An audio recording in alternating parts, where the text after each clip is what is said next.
Pulse polio immunisation October 12 ഞായറാഴ്ച. Polio virus നിർമ്മാർജ്ജനം ലക്ഷ്യമിട്ട് നടത്തുന്ന പൾസ് പോളിയോ ഇമ്മ്യൂണൈസേഷൻ പരിപാടി ഒക്ടോബർ 12 ഞായറാഴ്ച സംസ്ഥാനത്ത് നടക്കുമെന്ന് ആരോഗ്യമന്ത്രി വീണ ജോർജ്. 5 വയസ്സിന് താഴെയുള്ള 21 ലക്ഷത്തിലധികം കുഞ്ഞുങ്ങൾക്കാണ് തുള്ളിമരുന്ന് നൽകുന്നത്.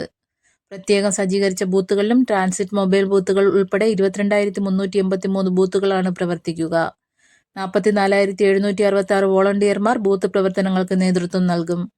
എല്ലാ രക്ഷകർത്താക്കളും 5 വയസ്സുവരെയുള്ള എല്ലാ കുഞ്ഞുങ്ങൾക്കും പോളിയോ തുള്ളിമരുന്ന് നൽകി പോളിയോ നിർമ്മാർജ്ജന തീവ്രയജ്ഞത്തിൽ പങ്കാളികളാകണമെന്ന് മന്ത്രി അഭ്യർത്ഥിച്ചു.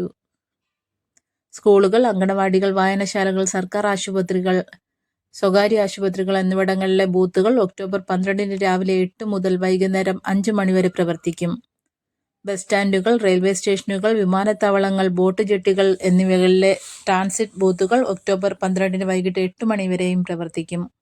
ഒക്ടോബർ 12 ബൂത്തുകളിൽ തുള്ളിമരുന്ന് നൽകാൻ കഴിയാത്ത കുഞ്ഞുങ്ങൾക്ക് ഒക്ടോബർ 13, 14 തീയതികളിൽ വോളണ്ടിയർമാർ വീടുകളിലെത്തി തുള്ളിമരുന്ന് നൽകും. കേരളത്തിൽ 2000-ന് ശേഷവും ഇന്ത്യയിൽ 2011-ന് ശേഷവും പോളിയോ രോഗം റിപ്പോർട്ട് ചെയ്തിട്ടില്ല.